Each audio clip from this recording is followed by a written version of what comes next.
Good morning, everyone, and welcome into what is truly a historic day here for the Indiana Fever, for Pacers Sports and Entertainment, for our city, and for our state.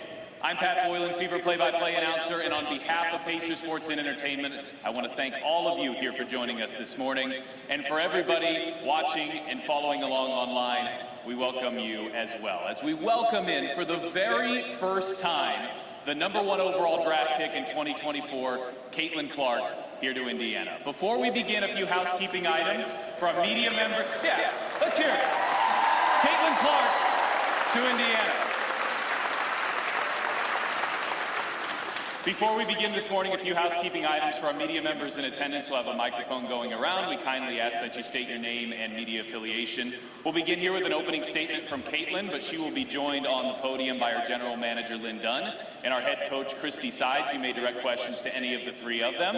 And for our media members watching here on Zoom, once we're done with the in-person portion, we'll move over to the Zoom questions. We kindly ask that you utilize the raise hand function for that. Once our press conference is over today, we invite anyone forward.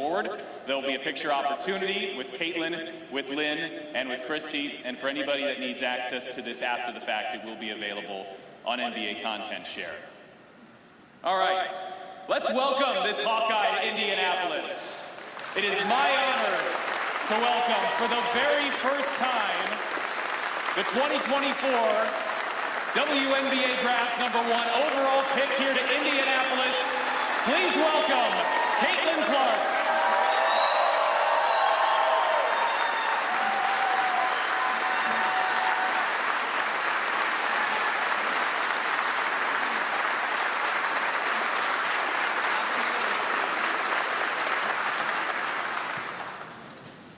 Kaitlyn, floor is yours. Well, I'm super excited to be here. I've never had to give an opening statement before, so this is a first for me and a large crowd. But like I said, I'm super happy to be here. Thank you, Fever, the Pacers. This is a dream come true. Like, these are the moments you dream of. Obviously, Tamika Catchings is here. Like, that's pretty incredible. Somebody I grew up idolizing. Yeah. But like I said, after I got drafted, like, I can't think of a better place for myself to start my career. A place that loves basketball, supports women's basketball, and an organization that really does things the right way, has championship pedigree. So I'm just very thankful that they have a belief in me. And obviously my parents are here today. My two brothers aren't here. My little brother had to go back to school. He actually missed his flight out of New York City after the draft. So I think he did it on purpose, but thankful for them, and, you know, couldn't be happier to be here. So thank all of you for coming, and I can't wait to get started. All right, thank you, everybody. We'll now go to questions in the room. You can raise your hand, and we will get a microphone to you. Sam has it there. We'll start first question on the right. A reminder to please direct your question and to please introduce yourself with your name and your affiliation. Hi, Kaitlyn. Wheat Hotchkiss, FeverBasketball.com. First of all, welcome to Indy. You're the second consecutive #1 pick for this franchise after Aaliyah Boston last year. When you look at this roster with players like Aaliyah, Kelsey Mitchell, Melissa Smith, Erica Wheeler, and so much young talent, what are you most excited about joining this team? Yeah, I think like you said, like, there's just so much talent on this roster, and I'm very thankful. Obviously, Aaliyah's been one of my teammates before with USA Basketball, and I know firsthand how great she is. And obviously, Erica Wheeler is somebody that's been having my back, and we're not even really teammates yet. So I can't, you know, I'm super excited about that. So I'm a vet, somebody that's been in the league for a really long time, and obviously, as a point guard, you need somebody to lean on and, you know, have your back and ask questions. You know, I don't have all the answers. Not everything's going to be perfect, so going to need people like that to surround myself with, and I think this, you know, organization and this team is, you know, the perfect example of that. Go first row on the right there for Greg. Hi, Kaitlyn. Greg Doyle, Indy Star. Real quick, let me do this. You like that? I like that you're here. I like that you're here. I do that at my family after every game, so Okay, well, pretty let's cool. start doing it to me and we'll get along just fine. So, question is, you didn't have to turn pro. I kind of thought you would no matter what, but how much did Indiana have the #1 overall pick? Because of the things you've said and the driving distance to Iowa, just everything. I'm just wondering what role that might have played. Yeah, it definitely played a huge role, and I actually played at the exact same time as the draft lottery. on the night it happened. I'm not sure exactly who we were playing, but I was hoping that Indiana got the first pick. It would have made my life a lot better. So when I saw that, I was pretty excited. And obviously that's not every single reason of why I wanted to leave and be done with college. I think I was just ready for a new challenge and something new in my life. Felt like I kind of had done everything at Iowa that I possibly could, and we did a lot of amazing things. But to be able to come here and stay in the Midwest, and it's only 5 hours from Iowa City, 7 hours from where I grew up. You can't script it any better. So it was really a no-brainer for me. Go second row on the right. Kaitlyn, Jeff Dubroff, KCCI of Des Moines. There were 6,000 people here on Monday for this draft watch party. You talked about Indianapolis being a place that loves women's basketball. When you hear that number, just what goes through your mind and the passion they're going to have for this team and for you? Yeah, I think it just speaks to the excitement of what this summer is going to bring. And like you said, women's basketball in this state is pretty incredible. Grace knows that better than anybody else. Like, I hated playing at Indiana, and they hated me. So hopefully a lot of them turn into Indiana Fever fans. But, I mean, they hated me for good reason. It's a hard place to win at. And, yeah, I mean, 6,000 people just to stare at a screen and see who gets picked in the draft is, pretty incredible. So I expect, big numbers this summer. And, I think just people couldn't be more excited about where this organization is going, the people that are on this roster, and the potential, but also just women's basketball in general. Like, people know it's special. People know this draft class was special, the talent level across the board. Like, I think it's just going to continue to elevate the league and, take it to greater heights. First row on the right. Chris Hagan, Fox 59, Loud Talker. My question is for GM Dunn. You've had rosters throughout the years with a lot of elite players. And what advice would you have for Christy about managing a roster like that? So many great players and only one basketball. Well, I think Christy understands that from her past experiences with the Chicago Sky, with the Atlanta Dream, and then with coaching the top players in the world, Sue Bird, Lauren Jackson, Elena Deladon in Europe. So I'm confident Christy and her staff are prepared for that. But I'm going to segue over, and I just want to say thank you to all the coaching staff at the University of Iowa, Lisa Bluter, Jan Zinson, and what a great job they've done with this young lady. And it's a powerful moment for me because I was a longtime Christine Grant fan, I call her the mother of Title IX. And so now we're seeing the fruits of what they did there. And then she's also had a thankful parents support system. And so it's not surprising to me when you've got coaches like them, a family like these people, that she's turned out this well. Second row on the aisle. James Boyd, The Athletic. I guess two parts. First one, with Aaliyah being a #1 pick last year, how do you think she can help you just navigate that space, that pressure of being the face of a franchise? And then number two, when you talk about pressure, the weight that you carry in this sport, how much do you think that is your responsibility? Because I hear so often about like you elevating the game and you being the face of this, but do you think it's fair to put so much on you, if that makes sense?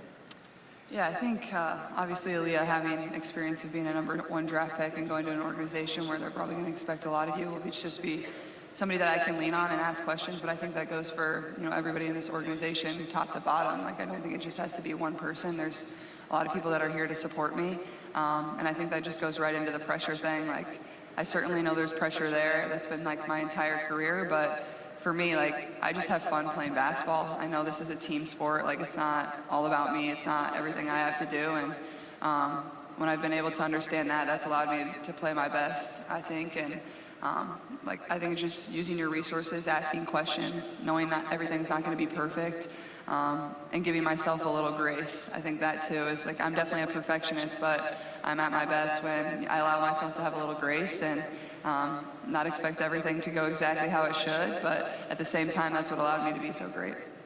First row on the right. Dave Calabro, Channel 13, met you in Brooklyn. Welcome to Indianapolis. Thanks. How do you keep all this in perspective off the court? The focus, the attention, every time I turn on TV, you're on. How do you keep this in perspective as a human being and a 22-year-old? Yeah, it's definitely hard. I think at times, like, it doesn't feel real is like the biggest thing. I feel like I'm kind of stuck in a dream at times, but I don't know. I think the biggest thing, like I try to remember, is like how grateful I am to have this opportunity. And you know, there's so many people that would kill to be in my shoes when things seem like they're long and they're tired and I have to do this and I have to do that. I just try to remind myself of how grateful I am and like I get these opportunities. You know, I'm lucky to have these moments, and you know, it can all be taken away from you in a second. So just enjoy every single second of it, give it my best, and I think that'll work pretty well for me. First row on the right. Hi, Kaitlyn. Rachel Wilkerson with WRTV here. So many little girls were here at the watch party cheering for you, specifically the Lady Blackouts. What can you say to them, and how do you hope to inspire other girls here in Indianapolis? Yeah, I think the biggest thing is just continue to be yourself. I think that was the biggest thing when I was growing up. My parents allowed me to have a lot of confidence in myself. They never told me I couldn't accomplish anything. I grew up playing basketball with the boys, and to me, like, I never thought that was like different or weird. It was just what I did. I went out there, I competed hard. I feel like that's a lot of the reason I am who I am today is, you know, I had this constant confidence in myself, and I feel like that's a thing a lot of young girls struggle with today, is just having the confidence about them to achieve whatever they want. So I would say that's the biggest thing, but it's really the support system around them that instills that confidence in them, and that's what I'm so lucky for, whether it was, you know, AAU coaches I had growing up, whether it was high school coaches, whether it was my parents, whether it was my family, you know, they never told me I couldn't achieve something. Like, it was always like, if you want it, you can go get it. You just have to earn it. And I think that's like the biggest thing I would tell the younger generation. Greg, go ahead. Christy, Greg Doyle, Indy Star. Hi. You just were given the keys to that. What are you going to do with it? What am I going to do with them? Hopefully, we're going to win a lot of games to start. She's going to help us out with that. You know, the process is really, really awkward. This is actually the first time I've sat in the room with our new player. And so just to have this moment, just the few minutes that we had to talk to her for a few minutes, speak to her family, it's incredible for us to have the opportunity to have someone like her join our team. We established a great culture last year and laid a great foundation, and to add someone like her and her awesome support staff, her family, to our Fever family is just, in all aspects, it just puts us in a whole different ballgame. Go third row on the right. Kaitlyn, Anthony Calhoun, Wish TV, welcome to Indianapolis as well. And I spent some time with the Pacer players yesterday, and they had a lot of praise for you. So happy that you're part of this city, part of this organization. How much are you looking forward to spending some time with the rival, well, the former rival, and Tyrese Halliburton, and of course, the Pacer players as well? Yeah, honestly, I watch the Pacers very closely. My boyfriend works for the Pacers, so I've become quite a fan. But I mean, Tyrese is incredible, and I just want to congratulate him. Obviously, being named to the USA national team today is pretty special. It's a really hard accomplishment, and obviously he played for a very terrible team in college, but it's nice to be in the same city now, and you know, I think the thing I love about him is the way he passes the ball. Like, I watch his game, and it's just incredible what he can do. So, but all of them across the board, I think Coach Carlisle has been tremendous for them, and it's been a lot of fun to watch. And you know, I hope they beat the Bucks.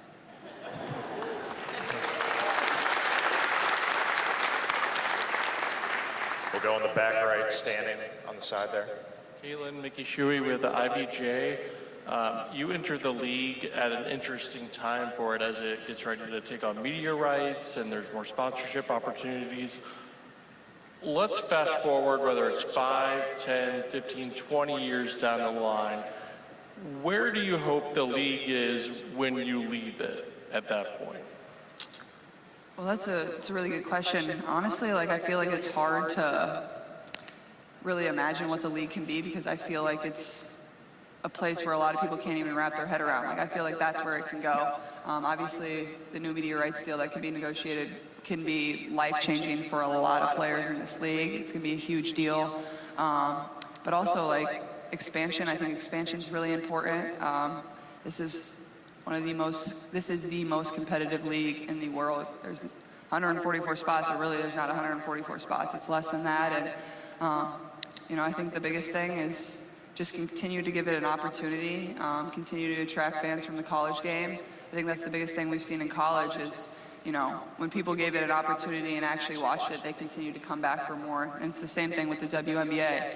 When you go and buy a ticket or turn on the TV, you see how good it is. So I think continue to attract fans in, and they're going to see how amazing it is and how skilled these players are and how fun it is to support and watch. So I think that's the biggest thing, and that'll take it to a place that a lot of people probably can't even imagine. We'll stay back right, standing there. Kaitlyn, Reggie Edwards, Indy Sports Daily. I've got to ask, with yourself being from Iowa, how much pride did you take in what you guys were able to accomplish at the University of Iowa? Being the #1 pick, how much did that mean to you? And then also seeing the fans from Iowa follow you here and being as excited as they are. Yeah, I mean, obviously what we were able to accomplish there was super special, and to be a kid from Des Moines, Iowa, and go 2 hours away to college and go to a place that hadn't been to the Final Four since 1993 with C. Vivian Stringer, and obviously she had a lot of amazing teams, and like Coach Dunn said, I think the biggest thing is Dr. Grant was on the forefront of Title IX. The University of Iowa was on the forefront of Title IX, and to me, I think it's one of the only places in the country that supports women's sports for 50 years, consistently across the board, not just women's basketball. You go to the University of Iowa and every single sport is supported the exact same way. And I think that's exactly what women's sports can be in our country. It's just giving them the opportunity, giving them the resources, investing in them the exact same way. But that was a huge reason I went there. But obviously to accomplish what we accomplished, it comes with a little more sense of pride, to wear Iowa across your chest and know that you're representing the people of your state that have supported you for so long. And I know there's thousands of new Fever fans, so I couldn't be more excited. They're passionate about women's basketball. They've been passionate about women's basketball, and those fans don't just say it. They'll constantly show up and support, and they know what's happening. They're rowdy, they get fired up, they love it. So they're good fans to have, and I expect a lot of them to be in the building this next season. James, go ahead. James Boyd, The Athletic, right here. You talked about earlier about giving yourself grace. I had the same conversation with Aaliyah last year about giving yourself grace when you're trying to be great. What have you learned about that process throughout your career, and in what ways do you try to seek to find ways to give yourself grace? Yeah, well, I think I was a little bit of a head case starting my college career. I just expected so much of myself constantly, and also I wanted Iowa to be so good all the time. And when I committed to Iowa, like I said, we're going to go to the Final Four, so I felt like there was a lot of pressure for me to accomplish that. But once I really relied on the people around me and realized not everything's going to be perfect, I feel like that's when I really played my best basketball and really thrived and kind of matured in that way. But yeah, I think grace is a thing for everybody that everybody can use in their life. Not everybody's perfect. People make mistakes. And yeah, I think that's just the biggest thing is there's going to be learning curves for me. I'm not going to come out here and score 40 points a game. That's not what I'm going to do. I think it's just, learning from the amazing people that I have around me and having a lot of fun, but also don't lose who I am. That's what's got me to this point. Continue to be myself, and I think a lot of good will come from that.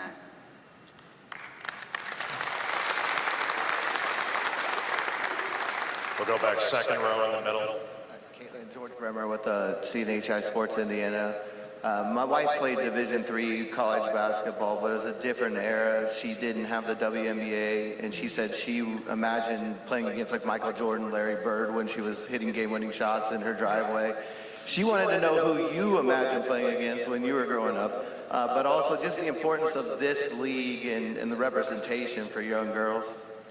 Yeah, I grew up loving the Minnesota Lynx. I probably shouldn't say that anymore. And Tamika Catchings, of course. So,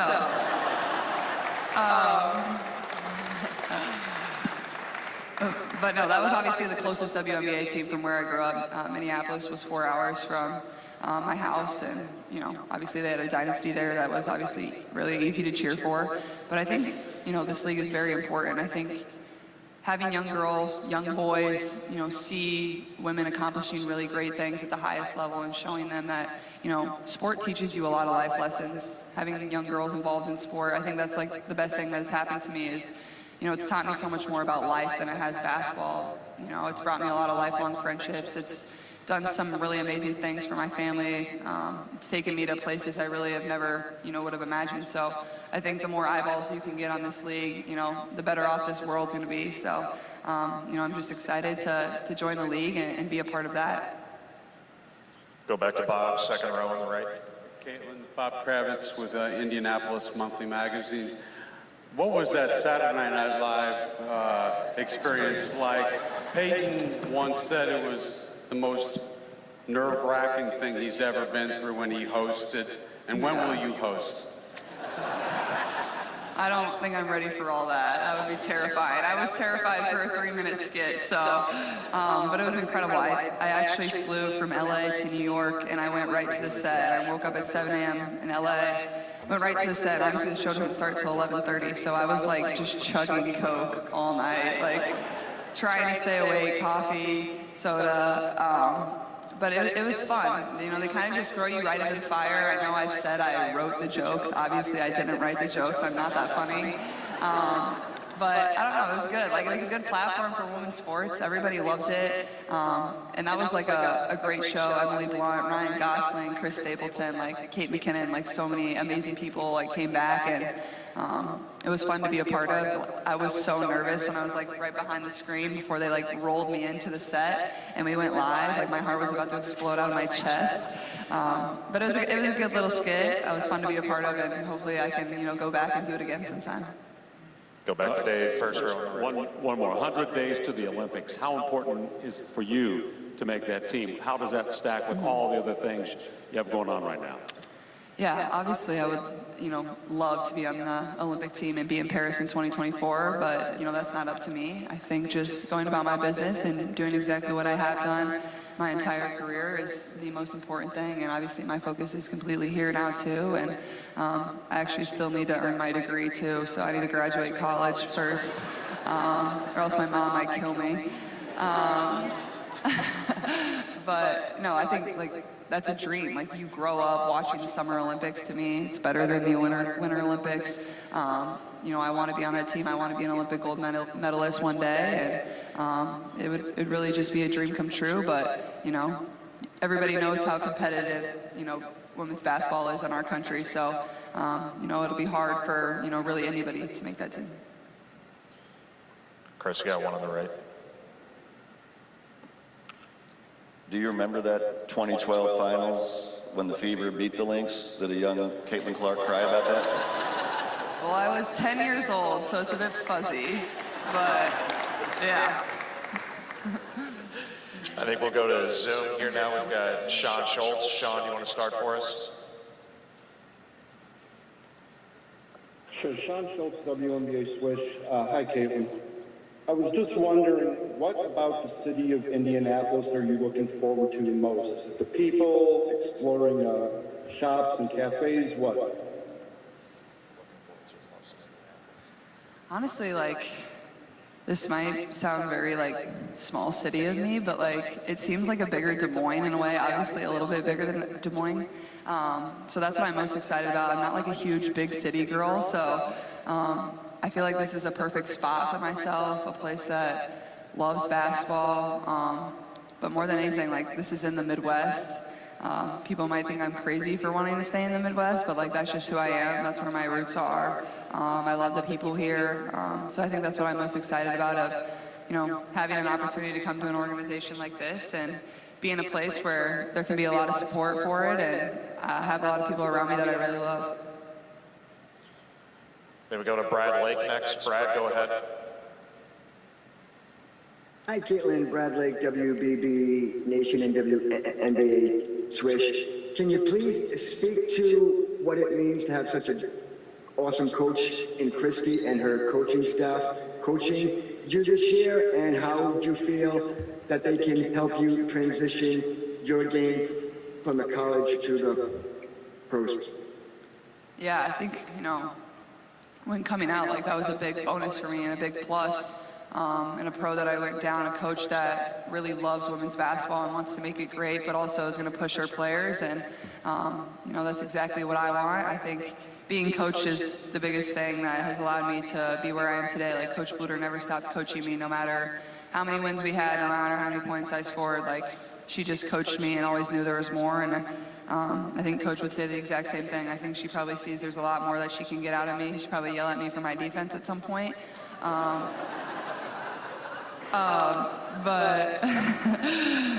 I'll probably learn to love it, I'm sure. Or make up with it with my offense, I don't know. But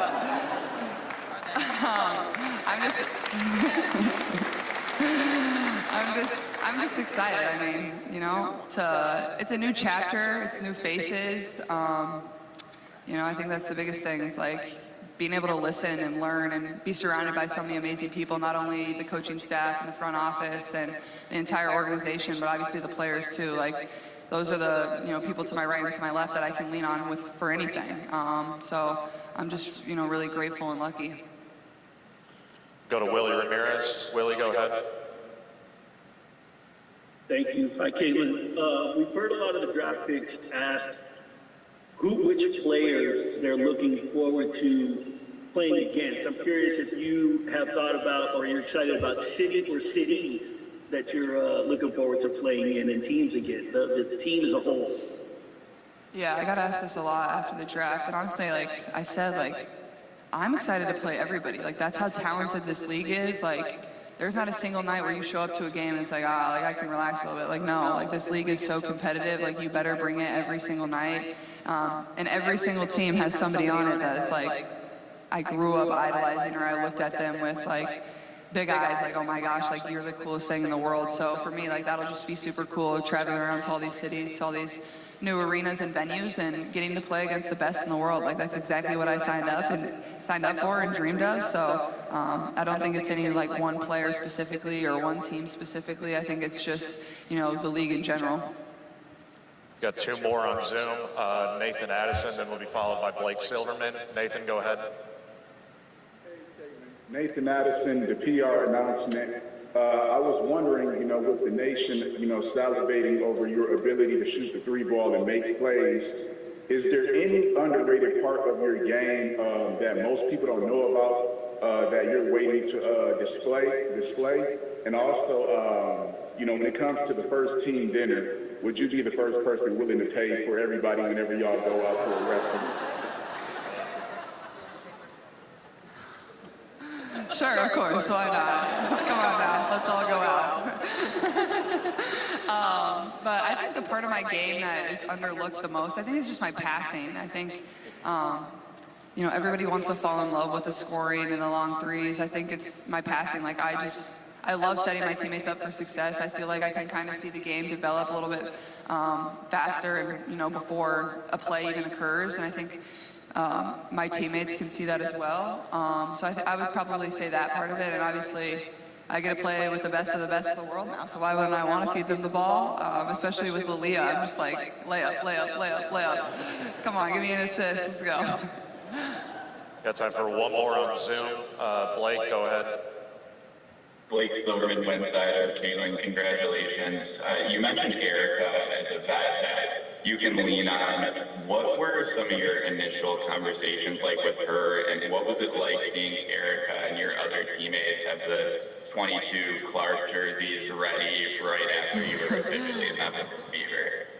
I mean, I think it's just her energy. Like, she has like just such an amazing personality about her, but also like she wants the best for every single person on that team. And I think that's just so obvious, the way she goes about her business, the way she talks about people, the way she carries herself, the way she was jumping up and down after I got picked and put on the jersey immediately. Like, I don't think she could be more excited. And, you know, how lucky am I to come into an organization with somebody that's been in the league and understands it, but also wants me to do so well. Like, you can't ask for anything better. So I'm just very thankful, and I'm excited. You know, I'm just very lucky.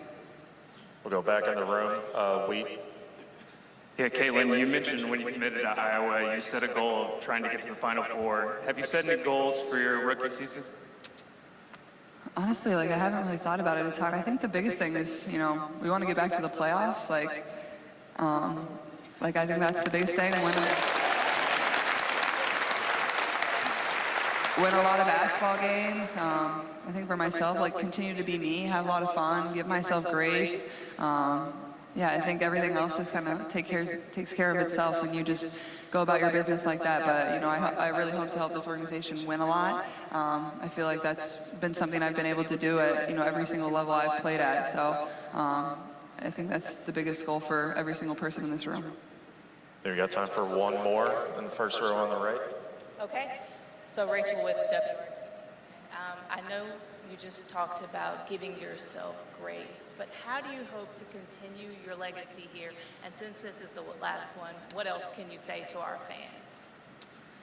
Yeah, I think obviously, like I think my legacy is just something that has come with the way I've carried myself every single day, and you know, the person you see on the court, like I'm super competitive, I'm super fiery, but at the end of the day, like for me, like basketball isn't the end all be all. And I feel like that's why I've been able to have so much success is like, I don't like find that much like gratification in everything that I've been able to do. Like obviously the Final Fours have been great, like the awards, whatever, it is what it is. Like to me, like all that stuff is in a storage closet. Like it doesn't matter. Like I've had so much fun. Like the worst part about leaving college to me was like leaving my best friends. It wasn't like the basketball side of it. It wasn't how easy it was to score points. Like it was never that for me. Like it was my best friends. But obviously I think coming here is like continue to go about everything the same way. I hope to make an impact on this community, make an impact on women's basketball.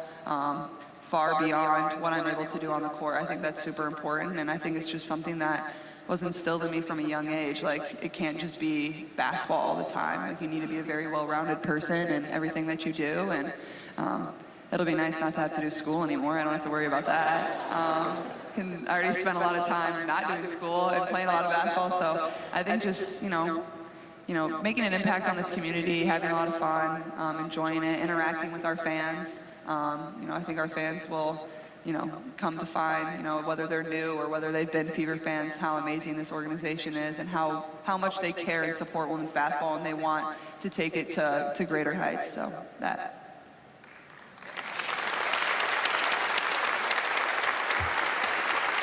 Thank you, Kaitlyn. Let's hear it one more time for Kaitlyn Clark.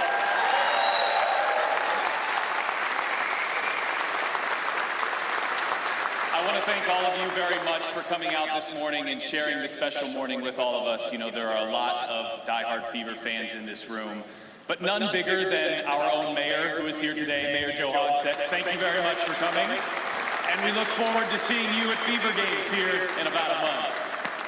That'll wrap up our presentation today. We want to welcome all media members forward now for a photo opportunity with Kaitlyn, Christy, and Lynn Dunn. Thank you all for coming, and go Fever.